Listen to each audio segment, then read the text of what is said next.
లేదు అనేది.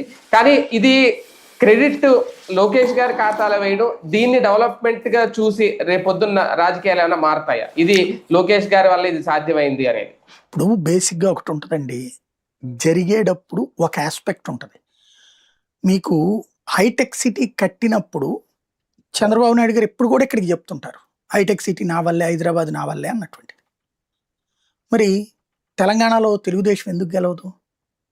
హైదరాబాద్లో తెలుగుదేశం ఎందుకు గెలవదు? ప్రాక్టికల్గా ఎందుకు అనుకోవట్లేదు అక్కడ తెలుగుదేశాన్ని? ఆయన వల్లనే మేము అందరం బాగుపడ్డాం అన్నటువంటిది. అక్కడ వీళ్ల వల్లే నాశనం అయ్యాం అనబట్టినే కదా చివరికి పార్టీని కూడా బయటికి పంపించేసింది అక్కడ. బట్ ఆ టైంలో బాబు వల్లే అద్భుతం జరిగింది అన్నటువంటి ప్రచారమే నడిచింది కదా.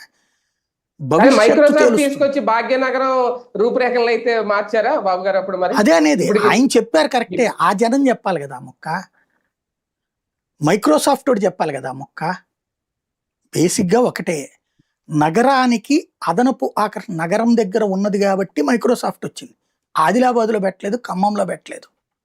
అది పెట్టి అప్పుడు గొప్ప అనొచ్చు. ఇప్పుడు అమరావతి డెవలప్ అయింది అనుకోండి, బాబు గారి గొప్ప, నో డౌట్. హైదరాబాద్ గొప్పలో బాబు గారు చెప్పుకోవడం కానీ అక్కడ వాళ్ళు చెప్పట్లేదు, అది సమస్య.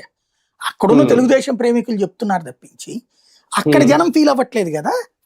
ఎందుకంటే ఇప్పుడు బాబు గారు ఉన్నప్పుడు మైక్రోసాఫ్ట్ ఒక కంపెనీ వచ్చింది అంతే, తర్వాత ఎన్ని వందల కంపెనీలు వచ్చినాయి.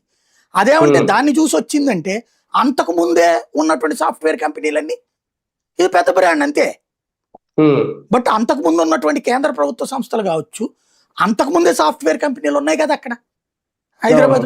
అవే లేకపోతే అమీర్పేటను